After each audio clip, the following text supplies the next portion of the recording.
El que se precipita, escribió alguna vez José Valle y Ordóñez, y es una frase que describe el abismo que le espera a aquellos que, por no medir los tiempos, en política dan el paso en falso. Por ejemplo, cuando hablamos del tema candidaturas. Si bien los políticos se apresuran a expresar que casi nunca es tiempo de hablar de candidaturas, casi todos comienzan a pensar en la próxima elección, ni bien acaba de terminar la última. Y la que viene, la de 2024, es una elección diferente. Será la primera sin el Frente Amplio en el poder y la segunda a la que potencialmente se pueda presentar como un todo la llamada coalición multicolor. En el Partido Nacional, el principal partido político de la coalición gobernante, por caudal electoral, se habla insistentemente de Álvaro Delgado. Incluso una fallida reunión días pasados pretendía definitivamente instalar su nombre. Pero ese, ¿será el único nombre? ¿Hay chances para otros nombres como el de Argimón, Raffo o Martín Lema? El Partido Colorado tiene sus propios problemas. Cientalvi en la cancha y con Sanguinetti ya en otro plano, la colectividad de Rivera aún no tiene candidato definido en ninguna de sus alas. Quien parece tener más claro el panorama es Cabildo Abierto. En el Frente Amplio hay varios nombres y otros que parecen estar interesados. Mientras el de Orsi está sobre la mesa, entre otras cosas, porque ya no podrá ser reelecto en Canelones, también surge en el interés de convocatorias serenistas progresistas marcar un perfil, y aún sigue sin claridad cuál es el camino que tomará la actual intendenta de Montevideo, Carolina Cose. ¿Cuál es el momento de hablar de candidaturas? ¿Cómo se construyen? Lo conversamos en nuestra entrevista central con Antonio Cardarello, doctor en ciencia política y docente. Cardarello, ¿cómo le va? Buenos días, gracias por acompañarnos. Hola, ¿qué tal? Muy buenos días. Cardarello, ¿qué dice el libro con respecto a cuándo es el momento de comenzar a hablar de candidaturas? Bueno, lo que un poco lo que adelantaban ustedes, generalmente a partir de que termina la elección, ya los partidos y los posibles candidatos o que los que tienen interés en postularse para la próxima elección empiezan a trabajar en ese sentido. Maquiavelo, que los politólogos ubicamos como el referente, el padre de la ciencia política, en el sentido de que es el primero que le da a la política autonomía respecto a la moral, por ejemplo, decía que más importante que alcanzar el poder es conservarlo. Uh-huh. Entonces, por ahí es lógico que los partidos, una vez que alcanzan el gobierno, empiezan a pensar en cuál será la mejor forma de mantenerse en el poder. Y esto tiene un plus en países como el nuestro, donde no hay reelección del presidente. Claro. En otros países la reelección presidencial hace que al menos por un periodo y dentro del partido de gobierno la cosa sea bastante más predecible. Pero por lo general en Uruguay lo que tenemos es que una vez que termina una contienda electoral ya se empiezan a pensar en cuáles serán las posibles alternativas para sustituir a un mandatario electo. Y además siempre está vigente el asunto de que los partidos son consumidos por el gobierno, ¿no? Y de expresión de esa ya tenemos. Le pasó al Partido Colorado, de alguna manera le pasó al Frente Amplio, aunque gobernó durante 3 periodos, y la pregunta es si le está pasando o no al Partido Nacional. Sí, el Partido Nacional, algunos dirigentes han mencionado ese asunto. Lo que pasa es que perdió los dos liderazgos naturales que tenía en 2014 y que tuvo en 2019. Por un lado, Lacalle Pou, por ser electo presidente de la República y por no haber reelección, se había impedido de competir. Y por otro lado, el líder natural de la otra ala del Partido Nacional, Jorge Larrañaga, que falleció sorpresivamente el año pasado. Entonces, las dos grandes alas del Partido Nacional que venían compitiendo, enfrentándose al menos desde 1999, están sin sus referentes naturales por primera vez, y obviamente que eso abre el abanico para la competencia. Vayamos por partes entonces, en el caso del Partido Nacional. Cuando conversamos con usted hace unos días por otro asunto, contaba acerca del tema de los delfines. ¿Cuál ha sido la historia de los delfines? Aquellos que son señalados por el presidente en funciones como su sucesor, dicho entre comillas, y cuál es la suerte que tienen. ¿Cómo está viendo usted el funcionamiento no del gobierno, sino posiblemente electoral de Álvaro Delgado de cara a una potencial candidatura? Sí, bueno, los llamados delfines en Uruguay tienen una larga tradición, y digamos que el único caso exitoso y de referencia que siempre se cita es el de Claudio Williman, que fue indicado por Valle y Ordóñez entre sus dos presidencias como un presidente deseable, que ocupó el cargo y que aparte tenía la virtud de no querer transformarse en un liderazgo alternativo al de Valle y Ordóñez, reconociendo que la presidencia de la República otorga mucho poder. Después, todos los demás presidentes que eligieron un delfín o un sucesor, no le fue bien, aún en los casos en los que tuvieron éxito de hacerlo elegir, como el recordado de Valle Berres cuando designa como su sucesora a Martínez Trueba, que una vez en la presidencia impulsa la reforma colegialista. Uh-huh. Si pensamos más cerca en el tiempo del 85 para acá, ningún presidente tuvo la capacidad de impulsar un sucesor con éxito. Sanguinetti en su primer mandato lo hizo con Tarigo y bueno, perdió la interna del vallismo con Jorge Valle. Lacalle impulsó un triunvirato al principio con Juan Andrés Ramírez, Raffo y Volonté. Cuando se decidió por Ramírez, salió Volonté a competirle y le ganó la interna, la competencia interna. Valle, Sanguinetti de vuelta impulsa a Hierro y pierde la interna con Valle. Vázquez impulsa a Story, que pierde con Mujica, y así podemos seguir. Entonces, no es tan fácil para el presidente, lo que se dice muchas veces, que los votos no son transferibles. Claro. ni el carisma se puede prestar. Eso es una gran verdad. Pensando en el tema de Delgado, bueno, sabido es que es uno de los dirigentes más cercanos al actual presidente de la República, y que una vez electo Lacalle Pou empezó a manejarse rápidamente su nombre como uno de los eventuales futuros candidatos presidenciales. La figura de Delgado se vio favorecida por la situación de la pandemia, donde tenía una gran visibilidad. Si bien a principio de gobierno se decía que iba a haber un vocero presidencial, una vez que surgió el tema de la pandemia, los principales voceros del gobierno, los que daban las noticias que todos esperábamos todos los días a las 19 horas, eran el propio presidente de la República y el secretario de la Presidencia. Eso le dio una gran visibilidad y ponerlo en una posición de mucha cercanía, identificarlo mucho con la figura del actual presidente. O sea que todo esa ola de beneficio, de juicio positivo que tenía el vicepresidente, podemos decir, el presidente de la República, perdón, podemos decir que también afectaba positivamente al secretario de Presidencia. Y luego el debate por la LUC, donde Delgado también jugó un rol muy importante, recorriendo activamente el país y defendiendo la ley insignia de este gobierno. Entonces, todo eso hace que sea un candidato de mucho fuste, y sumado a ello las encuestas de opinión pública que se hacen para medir la aprobación o desaprobación del elenco de gobierno, ubica a Delgado como uno de los que tienen un mejor saldo positivo, ¿no? Uh-huh. Entonces todo eso lo posiciona de manera muy fuerte como ser el sucesor más posible.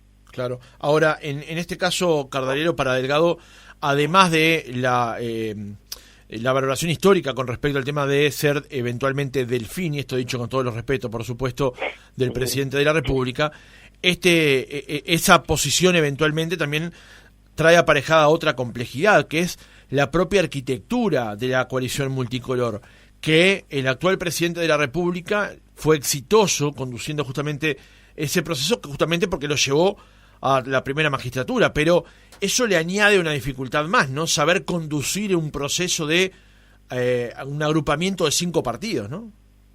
Claro, lo que tenemos que tener en claro es que la coalición como un todo van a competir juntas con las reglas electorales que tenemos y con el perfil que tienen los partidos. van a competir unidos en la segunda vuelta o balotaje de noviembre del 2024. Pero en las internas de junio y en la primera vuelta de octubre van a tener que competir. Y esto porque las reglas electorales que tenemos estimulan la competencia. Los partidos socios de la coalición, eso lo dice la teoría sobre los sistemas electorales y está ampliamente demostrado, les va mejor si tienen a su vez un candidato presidencial, porque una de las posibilidades que se manejan es, bueno, que compita ya la coalición como un todo desde las internas. Bueno, pero ahí le iría muy bien al partido, a la agrupación que llevara el candidato presidencial, pero no necesariamente a los socios. Sin embargo, compitiendo separadamente, es más probable que tengan una posibilidad de tener una bancada legislativa más grande si el partido va con su propio candidato presidencial. Uh-huh. Y después sí compiten juntos en la segunda vuelta o balotaje. Uh-huh. Entonces todo eso hace un equilibrio difícil de competencia y cooperación que es muy difícil en los sistemas. En otros países como Brasil, por ejemplo, es muy común que los partidos aliados de los candidatos presidenciales no presenten sus propios candidatos. El PMDB, el partido histórico que ha estado generalmente siempre en las coaliciones de gobierno, sea con partidos de centro-derecha como el PSDB de Fernando Henrique Cardoso, o incluso estuvo aliado también con el PT de Lula en los tres primeros gobiernos.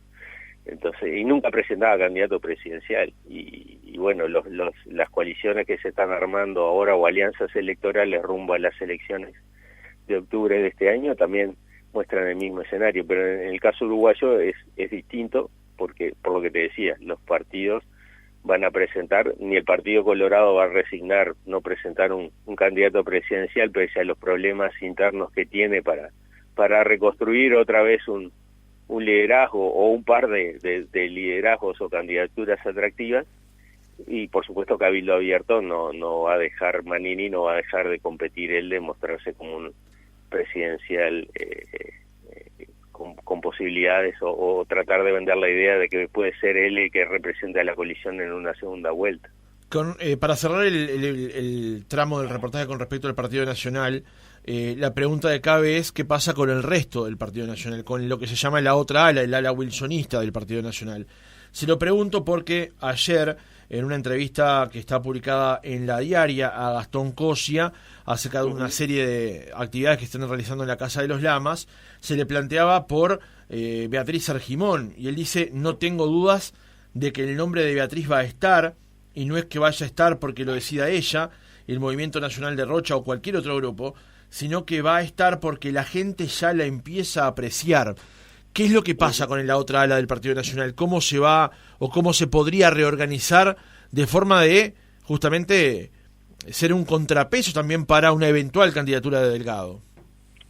Sí, ahí hay que ver lo que decíamos, el candidato natural de esa ala ya no está, y son varios los que pretenden. Bueno, el senador Gandini con la recreación del movimiento por la patria, claramente, y el haber presentado una lista alternativa a la elección del directorio, claramente puede ser un aspirante. Y después la figura de la vicepresidenta Beatriz Argimón, que por disposición constitucional no puede nuevamente presentarse para ese cargo, por lo tanto es muy probable que aspire a una candidatura presidencial, al menos para lograr un posicionamiento fuerte, por más que eventualmente no logre tener la candidatura del partido. Sí, los precandidatos que se presentan generalmente después se transforman en cabeza de listas más o menos exitosos. Y en el caso de Beatriz Argimón, en la entrevista esa que mencionás, se recuerda que tiene un pasado en el movimiento nacional de Rocha, que jugó un rol muy importante en la década del 80, principio de los 90, en la conformación del partido, en la presentación electoral, cuando estaba unido con Movimiento por la Patria, e incluso durante el gobierno de la calle Herrera. Argimón, obviamente tiene una visibilidad, tiene la ventaja de tener una visibilidad importante, pero también algunas encuestas muestran que tiene un juicio, una evaluación con un saldo negativo, y eso son cosas también que los dirigentes evalúan a la hora de posicionarse detrás de un candidato, de armar una candidatura presidencial.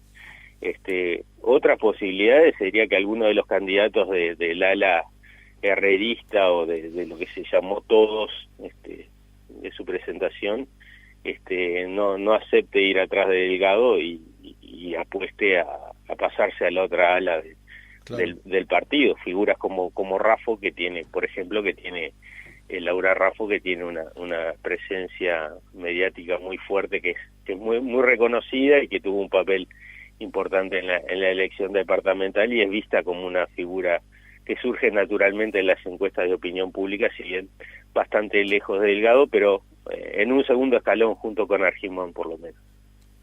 Bien, Cardarello, en este escenario, para pasar a otro partido político que al parecer no tiene las cosas tan claras como, por ejemplo, el Partido Colorado. Allí, sin Talvi y con Sanguinetti en una situación ya un poco más como retirada, ¿cuáles serían las figuras que podrían de alguna manera impulsarse para la próxima elección? Bueno, ahí dentro de lo que fue Ciudadanos se especulaba que el actual ministro de Ambiente, Adrián Peña, ocupara ese lugar, jugó un rol muy importante de articulación, hacía lo que varios dirigentes han señalado, hacía el trabajo que Talvi no hacía, que era mucho más mediático, el trabajo de articular con dirigentes de todo el país, era un poco el trabajo que tenía Peña. Hay que ver si finalmente logra reconstituirse en una figura que pueda encolumnar gente alrededor. Eso se van a ver las encuestas también. Tiene por otro lado el sector Ciudadanos en Robert Silva, una figura también que tiene mucha visibilidad, que fue compañero de Talvi en la fórmula y que algunos creen que tiene el perfil más adecuado, un poco encarnando los valores que Talvi promovió en la elección de 2019. Y dentro del sector ballistas no se ve quién puede ocupar ese lugar. Bueno, hay otras figuras como Ojeda, como Andrés Ojeda, que es el abogado del sindicato de policías, que tiene una visibilidad bastante importante. Hay que ver si se logra. Tendría que tener otra plataforma para construir una candidatura atractiva, pero no se visualiza ningún candidato natural, digamos, una figura que aglutine. Cierto es que Talvi tampoco a esta altura del periodo anterior nadie lo tenía como un eventual candidato, y terminó siendo una de las sorpresas del ciclo electoral de 2019. Pero por ahora no se ve una figura que se haga cumplir ese rol. Por eso la expectativa de muchos dirigentes colorados de tratar de convencer a Pedro Bordaberry. Justamente te iba a consultar por eso, porque claro, la semana pasada en el semanario Búsqueda trascendió una conversación que al parecer tuvo Bordaberry con las máximas autoridades allí del Partido Colorado para finalmente descartar su retorno a la política, inclusive manifestando que no quería que su nombre se manejara más en el ambiente del Partido Colorado como un posible retorno. Sin embargo, había allí una cierta expectativa con su regreso. Sí, hay que ver si esta vez está finalmente decidido a no volver a la actividad política, o es también una forma de ver cuánto respaldo efectivo tiene finalmente su candidatura. Muchas veces los políticos dicen esto: bueno, yo no voy a competir, que sea otro, como una forma de que los vayan a buscar claro, y reconozcan su liderazgo. El propio Bordaberry dijo antes del ciclo 2019 que no iba a competir, y después de la interna sin embargo manifestó su interés en presentar una lista al Senado en la que tuvo un entredicho ahí con Sanguinetti y con Talí, y finalmente no pudo competir y no se presentó. Entonces eso es una muestra de que en política se puede cambiar de posición sobre estos temas con harta frecuencia. Sí, decían, hay una frase que decía no que... No desmedro, sino que tiene su lógica, ¿no? Hay una frase que no recuerdo ahora exactamente quién fue que la dijo, que en políticos no había muertos sino heridos graves. Claro, creo que fue el propio Sanguinetti que le dijo, hay enfermos terminales, pero muertos no hay. Exacto. Los enfermos se recuperan. Claro. O sea que no sería 100% descartable que Bordaberry llegara finalmente a sumarse, lo cual, según algunas encuestas de opinión que se han conocido, le reportaría al Partido Colorado una ventaja muy importante. En la última que se conoció a este respecto, mostraba como con Bordaberry el Partido Colorado paraba un poco la sangría, entre comillas, de votos hacia la derecha y se posicionaría por encima de Cabildo Abierto, mientras que sin Bordaberry el Partido Colorado estaría por debajo de Cabildo Abierto. O sea, podría el partido histórico de gobierno en Uruguay a lo largo del siglo XX y gran parte del siglo XIX quedaría en cuarto lugar. Claro. Para cerrar obviamente que prende las luces de alarma. Sin lugar a dudas. Para cerrar el reportaje, Cardarello, y agradeciéndole por su tiempo, ¿cuál es la lectura que hace actualmente de esta misma situación dentro del Frente Amplio? Sabiendo que, por razones de edad, viejos liderazgos han dado paso a otros, el fallecimiento del expresidente Tabaré Vázquez también, hay una renovación en el Frente Amplio que se vio truncada, entre otras cosas, por la derrota electoral del propio Daniel Martínez y también todo lo que estuvo vinculado a Raúl Sendic. Hubo otras candidaturas, algunas funcionaron mejores que otras, pero sabemos que están, por ejemplo, para sumar elementos a la conversación, que Orsi no puede ser reelecto intendente en Canelones y que la intendenta de Montevideo, Carolina Cose, si bien ha hablado sobre el asunto, nunca termina de despejar efectivamente las dudas si será o no candidata. Y en los últimos días conocimos que convocatoria serenista progresistas, una especie de Frente Liber Sereñi versión esta nueva legislatura, habla de empezar a hablar de una candidatura para marcar perfiles. ¿Cómo es la situación hoy en la interna del Frente? Sí, yo creo que el Frente Amplio tiene una ventaja respecto al 2019, que es que en el 2019 era la primera elección que iba sin sus liderazgos naturales. El viejo triunvirato de figuras, Tabaré Vázquez, José Mujica y Danilo Astori, que fueron centrales para que el Frente Amplio alcanzara el poder y dos de ellos encabezaron la presidencia y el otro fue clave en el manejo de la economía. En 2019 la primera vez que no eran las figuras centrales y digamos que el Frente Amplio sufrió ese proceso, y la candidatura de Daniel Martínez, que no necesariamente llegó a construirse en un liderazgo. El tema es que el Frente Amplio perdió su liderazgo si no había liderazgos alternativos. Pareciera ahora que con alguna de estas figuras que estabas mencionando, hay posibilidad de recrear nuevos liderazgos o que se transformen en aglutinadores o que sean capaces de convocar su propio nombre a parte del electorado que votó en otras oportunidades al Frente Amplio, o de atraer nuevos electores. En el caso de Orsi, claramente es un precandidato. Lo podemos ver, se pudo ver desde el propio momento en que asumió por segunda vez la intendencia de Canelones, cuando en ese acto estaba el expresidente Mujica atrás, como una suerte de bendición con la bandera uruguaya atrás. Claro. Que era una clara señal de lo que se venía, de que era el apoyo del expresidente a Orsi, que se está manejando con un lenguaje muy parecido al del propio Mujica, no copiándolo, pero sí con un estilo muy campechano, muy abierto, sencillo, con una vocación de diálogo hacia hacia el resto de la sociedad y recorriendo mucho el interior del país en ese proceso del Frente Amplio que tomó nota de de errores que cometió en rumbo a la elección de 2019 y que está trabajando para subsanar. Entonces me parece que por un lado Orsi parece un candidato natural.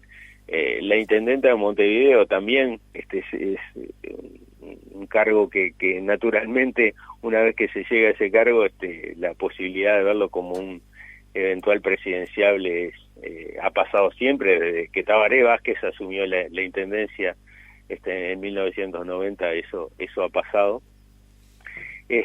Y bueno, representa otro estilo de hacer política, claramente mucho más confrontativo con el gobierno, un estilo mucho más crítico que algunos ven como algo favorable, porque hay un doble juego, que eso pasa en todos los partidos, de que hay que hablarle a los convencidos, a los que ya van a ser, a los que seguramente ya van a votar al partido, en este caso el Frente Amplio, y también hay que tener un discurso mucho más abierto, mucho más abarcativo para tratar de captar nuevas adhesiones. Entonces, en ese sentido, parecen ser estilos que se complementan. Hay que pensar que es lo más favorable para que estos cómo se ordenarían eventualmente en una fórmula presidencial, pero hay otros nombres. Hay dos precandidatos que ya compitieron en 2019, que son Mario Vergara por progresistas, convocatoria progresistas sariñistas, que marcó un perfil importante y que trata de que esa ala del partido se vea fortalecida y presentarse como una alternativa que, si no logra la candidatura, eventualmente después se declinará por alguno de los precandidatos más fuertes. Aunque está también la posibilidad de que haga una alianza de antemano. Y después está el caso de Óscar Andrade, que ahí está el Partido Comunista atrás, que es uno de los principales sostenes de Carolina Cose. Claro. O sea, la candidatura de Cose y la de Andrade están íntimamente relacionadas en ese sentido. ¿Y qué papel juega en todo esto Fernando Pereira? Bueno, algunos han mencionado que Fernando Pereira podría ser eventualmente un candidato a la presidencia de la República. Creo que el mejor rol que está jugando es el de trabajar en la fortaleza del partido político, y creo que eso sería, sobre todo pensando en si el Frente Amplio accediera de nuevo al gobierno y Fernando Pereira se mantuviera como presidente del Frente Amplio, podría evitar ese problema de que hablábamos hoy al principio, de que el gobierno se tragara claro, nuevamente al partido político. Asegurarse de que Fernando Pereira, por lo menos por lo que ha demostrado en este tiempo, se mantuviera al frente de la estructura partidaria, sería muy importante para un eventual gobierno del Frente Amplio. Creo que mucho más que si fuera un candidato presidencial, pero en política todas las cosas son muy dinámicas, claro, como decíamos. No puede descartarse, si bien yo creo que hoy por hoy no está entre las principales estrategias que se manejan, pero obviamente que uno no conoce toda la interna. Antonio Cardarero, doctor en Ciencia Política, docente, gracias por haber estado otra mañana con nosotros. No, por favor, el agradecido soy yo por este contacto. Muchas gracias.